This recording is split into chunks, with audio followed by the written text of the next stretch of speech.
We have Jay Kerr from No Sweat. You might be able to see on the stream wearing a very on-brand hoodie. No Sweat is a campaign against sweatshops and international solidarity with garment workers. And we also have Khaing Zar Aung who is the president of the Industrial Workers Federation of Myanmar. And we're going to be talking about labour rights abuses in Myanmar, the political situation there, and what people in the UK can do to support them. So, firstly, just to bring you in, Jay. Jay, how are you doing today? I'm good. I'm good. I'm very pleased to be here. Thanks for inviting us. Yeah, look forward to getting into the conversation. Thanks so much, Jay. Brilliant to have you too. And Kyle, how are you doing today? I'm good. I'm good. Thank you. Brilliant. So we're going to start things off with Kyle, and then we'll bring Jay in to talk about some of the UK context, if that's okay. So recently, the kind of political situation in Myanmar has dropped off the radar really of the UK media. It's not being covered and picked up as much as it was. Say a year ago. I wondered if you could tell our viewers a little bit about the current political situation there. Yes. Now situation is very bad. Since the military staged the coup on the 1st of February 2021, my country has become the victim of a genocidal military junta. The military have been committing discriminate attack against civilians, and with the planes and helicopters, and destroying 10 of villages in towns in the process of burning alive 10 of people. So they are killing people across the country.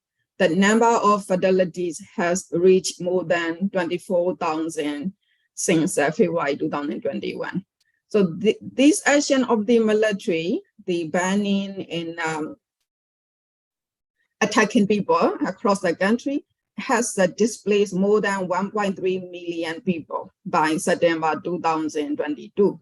So we have more than 26,000 buildings and houses, including religious buildings, had been destroyed by the military. So that the military troops loot the property of the civilian. And now in cities, in many regions and division, we have a lot of the robberies and kidnapping. So many crimes happening. Yeah. So, and also we have now the armed struggle, fighting between the military and the ethnic armed groups. And also we have people defense forces in Myanmar in many townships and cities.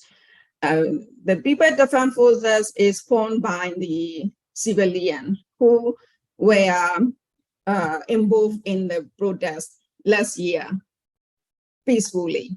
But the military attack, they arrest these protesters very brutally, so that the thousands of people have to flee from their home, and they cannot go out of the country. They ran to the ethnic area, and ethnic group having thousands of people, and they face a lot of problem feeding those people in accommodation, and military continue attack on the villages in township made those people decide to get military training, so that they got a training and go back to their townships and villages and form people defense forces to protect their own people, even in the Yangon, big city in the country. So now in Myanmar, it's like in the civil war. So we have lost a lot of employment, economic recession. So everything is destroyed by the military. So you've really eloquently described the kind of political situation there, and I'm sure our viewers really appreciate you sharing that. And it's very shocking to hear and to kind of hear laid bare like that. Obviously, you're a kind of trade unionist. I wondered if you could talk a little bit about what the impact of the coup has been on the labour movement in Myanmar. Yeah, the coup destroying freedom of association and the collective bargaining. And since the coup, we trade union do not accept the military coup, and we make an announcement. We don't accept it. We will not work with them. So we withdraw from the tripartite mechanism, and we organize our members and from the different sector, including government sector, and workers members from the construction sector, mining, farmers, and railway workers they joined the civil disobedience movement. So last year we have about 20 million people were on the street. So that, and also the industry zone, there are big demonstration. So that's why military crushed down them very brutally to control the situation, to maintain the power. So since the last year in March, the military handing down the trade union leaders and members' houses, also at the workplaces, even though they search in the works in their villages. So that, and also the military asked the employer, the factories, to provide the trade union members and leader list together with their photo and addresses. That's why many of our leaders from the different level, from the factory level to national level, have been handed. So many of our members are in hiding now. So the member remain at the workplaces. They are under pressure. They are under threat. So because of the trade unions are under oppression, the worker rights situation is become very worse. And now we have no right to freedom of association, no collective bargaining right. And we used to have a lot of collective bargaining agreement at the factory level. Now all are announced cancer by the employer. So now workers are paying less, and we found a lot of wage exploitation in many factories, and forced labor is back now. And forced labor means factories, they ask the worker to work overtime without pay. How they do, they increase their production target, which is worker cannot meet within 8 working hours. So the workers are pressured to meet the target and to work overtime without pay. And also workers are asked to work on Sunday without pay. So now the worker only get the minimum wage, which is $1.3. No, now it's like $1.8 per day, because of now inflation is very high.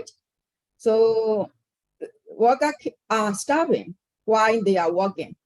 So, and also physical insult in harassment facing at the workplace. So the pregnant women, they are not now getting the right for the leave or cash benefit. No workers are allowed to take leave or holiday. So, and they are not paid to work on those days. So we hoped the brands, international brands, can protect their worker rights. So last year, Ainulu FM worked with some brands to protect the worker rights, but we trade union face a lot of problems. We got a life threat to the trade union leaders in some cases after we raised the issue. So we have to move workers to another place. So they lost job, and so a lot of problems faced. That's why Now, for the workers, there is no way for them to raise their problem at the factory level because union can no longer operate. And also, we don't have a rule of law.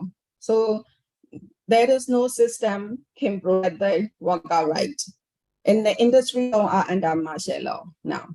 So when we have many cases like worker which are exploited, cut, not informing the workers.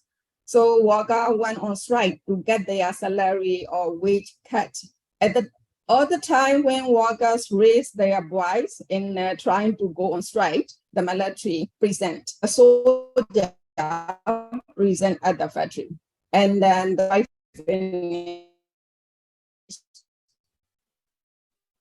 win one day or 2 days, but they don't get any such military coup. So that's why we are saying the military coup is also umbrella coup.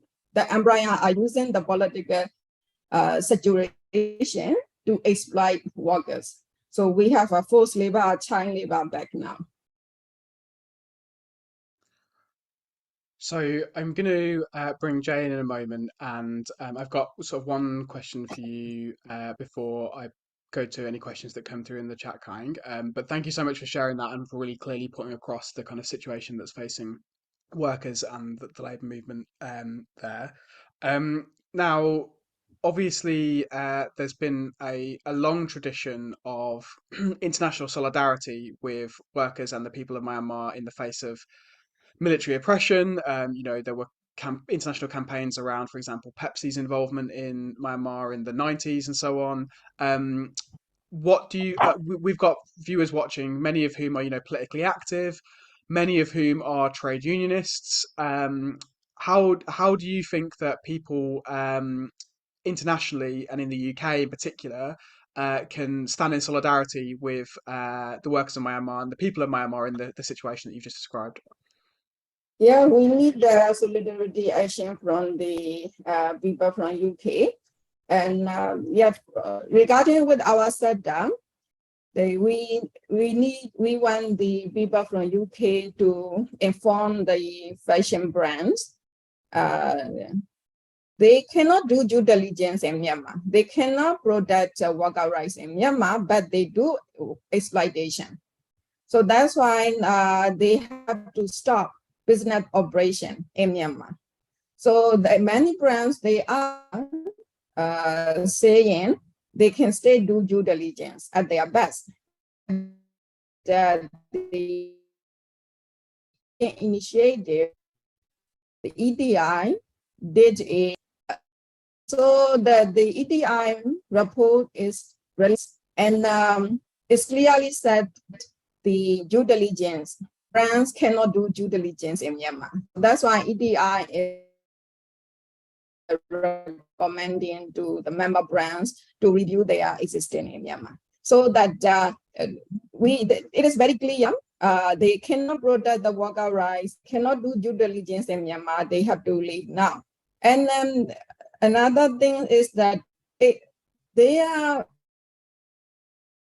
existing in Myanmar is an obstacle for our democracy movement, because they are supporting the military financially. So they pay taxes and other costs as the obligation to the military, and also they are paying supporting the military and that table, and they are given the legitimacy to the military. Myanmar people do not recognize the military as a government, and the military is killing people across the country. So the brands are responsible for those actions because they are supporting to the military, they are supporting killing of people in Myanmar. So that's why they have to. So we want the people from UK to push the Office of Financial and Sanction Implementation in UK to stop the military buying fuels, because the fuels are dual goods. The military is using not only military is using this fuel to do the airstrike, so that we have to block the military buying the fuels. That's why we need help from you. Please take the office for the financial sanction implementation to work on that. And people from Myanmar, we have people losing job like 1.2 million in Myanmar, according to ILO, the report. And also farmers, many farmers across the country have to flee from their feed, so they cannot grow anything. So we lost income, but we face a lot of problems, but we continue fighting. Our movement need support financially. So not only do the trade union, so please help us, support us. We need solidarity from you. Thank you. Thank you so much for that. So I'm going to bring in Jay now, but before I do, I just wanted to remind people that if you have any questions or comments or thoughts on the conversation so far, please do let us know in the chat, and we'll try and pick up as many of them as possible, and also on social media on #BrightGreenLive, and we'll try and pick those up too. So Jay, as I introduced earlier, is from No Sweat. And it's been No Sweat has been leading the campaign to pressure brands to pull out of sourcing from factories based in Myanmar. So what I wanted to ask you, Jay, just to kick us off, is why at the moment are you making that demand? Yeah, so historically, this isn't a kind of demand that No Sweat would make. As an organisation, we're an anti-sweatshop organisation, and historically, we don't call for boycotts. The reasoning behind that is if people in the West sort of hear about, say, a brand like Nike exploiting workers in a country like Myanmar, and we call for a boycott, then the potential impact on the workers is often negative. So, if a brand gets bad press in the West, they will simply cancel the contracts with the factories and move to another factory elsewhere, probably continuing the same conditions. And the workers that you were trying to support by calling for that boycott lose their jobs. The caveat to that is when workers themselves are calling for the boycott, when it's not simply, do-gooders like us sort of like calling for a boycott on behalf of people that we haven't connected with. It's actually coming from the people on the ground in the country that are producing the goods, that are demanding this. And this is the case we have with Myanmar. So when the coup first happened, we sort of put the word out through the labour movement and the NGO movement to say we need to come together and put out a joint statement to condemn the coup, and we did that. But we felt very sort of helpless in terms of what the next steps are, and we waited tentatively to see what had happened. And very quickly, the mass uprising happened, which is like one of the most historic uprisings in the country's history. Then the shooting started, the repression started, and again, it was just like watching with the world in horror as to what was going on. So from that point, it was like, okay, we need to take a next step. What are the people on the ground calling for? And this is where we got in touch with Khaing Zar Aung and other trade unionists in the country to say, what are your demands? What do you want to happen?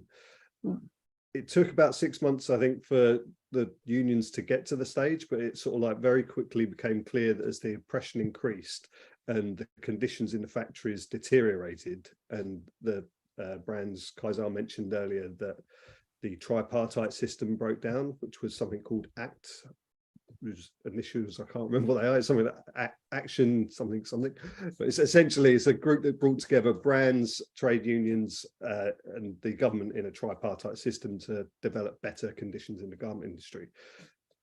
Because of the situation of the coup, the trade unions decided they had to withdraw from that. There was no way they could work with the military government under these conditions. They didn't acknowledge the military government, so they were suspending that.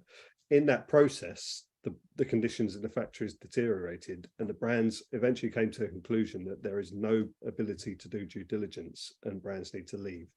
That's where we come in terms of saying that's what you're demanding. We support your demands, and we will amplify your voice in the UK and in the West generally to try and make that happen, to put pressure on the brands to do this. So this led to the formation of something called the Myanmar Military Never in Fashion campaign, which was something we set up with a group called Global Women's Strike that we're still very heavily involved with. This brought together about 200 organizations around the world to put out a sort of follow-up statement from the first one to say, this is the conditions now, 6 months in, this is what this is what the trade unions and the workers are calling for. We support them, and brands need to take note. So since then, we've been building pressure on them to say, you know, you need to withdraw. This is what you need to do to make this happen, and this is how you need to go about it. And the key word in that, or the key phrase in that, is responsible exit, because the situation, like, you know, harking back to what I said about the you know, Nike or someone simply cutting and running and going to another factory in another country and continuing the same conditions. It's that cut and run attitude that brands have historically had anytime a flare up of sort of negative press around their supply chain conditions that we're trying to avoid. We don't simply want them to leave and make the situation worse. They need to have a responsible exit. And we can go on to talk about what that feels like, but I feel like I'm ranting at you, so I'll let you get the next question. Yeah, so we can come on to that. But before we do, I just it might be useful for our viewers to hear what brands are currently still operating in Myanmar and which have pulled out as a result of the campaign. So the main brands we've been focusing on, which are mainly there's brands from around the world, especially in the States, that people have never heard of. So the brands are focused on those that you find on the UK high street. They are H&M, Next, New Look, Adidas, Zara, and then Marks and Spencer's, Tesco's, Primark, and Aldi.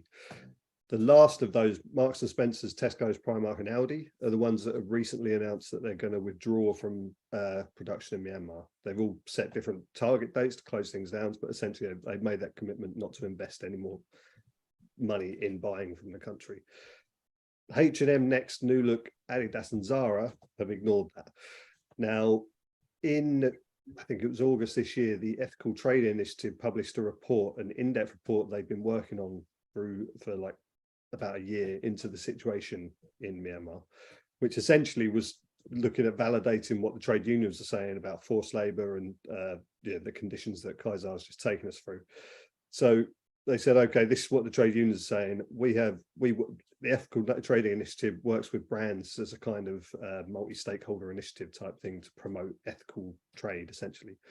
So they wanted to give their brands concrete evidence as to why the trade unions are saying this and advise them in what they should do, or give them options on what they should do. So they brought out this amazing report, which essentially concluded totally in support of what the trade unions in Myanmar were calling for.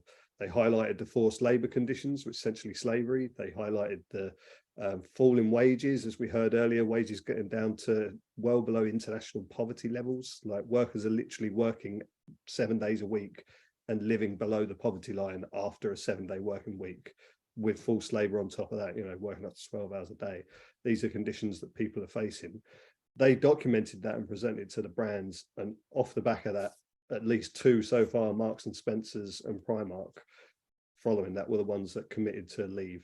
The holdout ones are H&M, Next, New Look, Adidas, and Zara. And so now the focus for us in terms of campaigning is focused on them in particular. There are other brands out there that we will look at as well, but those are the target ones that everyone will recognise. So we'll come on in a moment to talk about sort of how people can support the campaign and can help put pressure on those brands. But you mentioned earlier this idea of a responsible exit, contrasting with what you've kind of described as brands often doing. What do you mean by that, and what does that look like for a brand to pull out of a country like Myanmar? That as a term means different things to different people. The brands themselves, the ones that have pulled out, have, especially Tesco's and Primark and Marks Spencer's, have acknowledged making a responsible exit. Our concern is their idea of responsible and our idea of responsible might be different, so, which is usually a case of corporations. But the the basics they're going to ask for, and Khaing Zar could probably give us more details because she's the one on the ground negotiating this stuff. But essentially, we're talking following basic labour laws, making sure the workers get severance pay, and not just cutting and run. Don't just cancel your orders and leave and don't pay your bills, which most of these brands did during the pandemic. They certainly, when the world shut down, their profits were impacted. They did not care about the workers. They just cut their supply lines and tried to save as much profit as they could. Now they're very much invested in caring about their workers, so they say. So they're talking about responsible exits. What we see as a responsible exit is putting your money where your mouth is.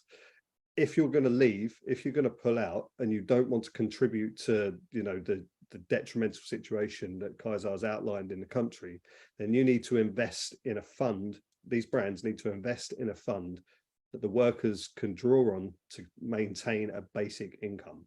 Essentially, we're talking about a fund they can put some of their billion-dollar profits in. Brands like H&M, well, let's take Primark for instance, had a pre-tax profit of $1 billion last year.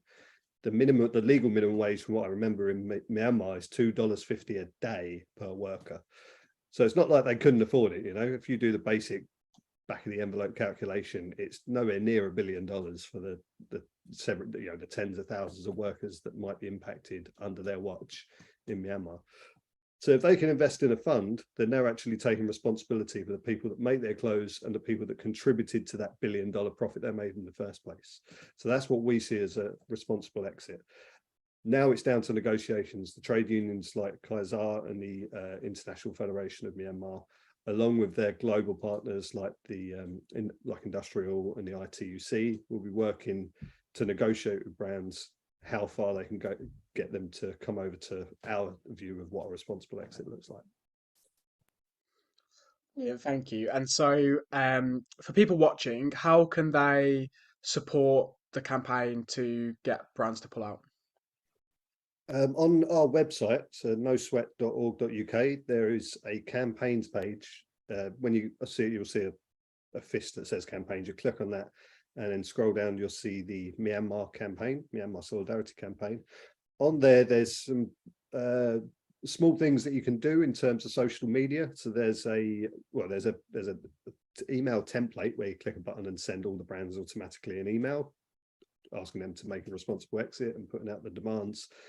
The demands are very much in line with the Myanmar Military Never in Fashion campaign, which if you type that into a URL at .org.uk, or .org at the end, you'll go to that website and see that, and see exactly what the full demands of the campaign are. But essentially, you can click that button, it will send the brands an email. On the No Sweat website, there's also a section where you can tweet directly at the brands with a sort of suggested template tweet, or you can copy and paste them into Instagram and do the same thing.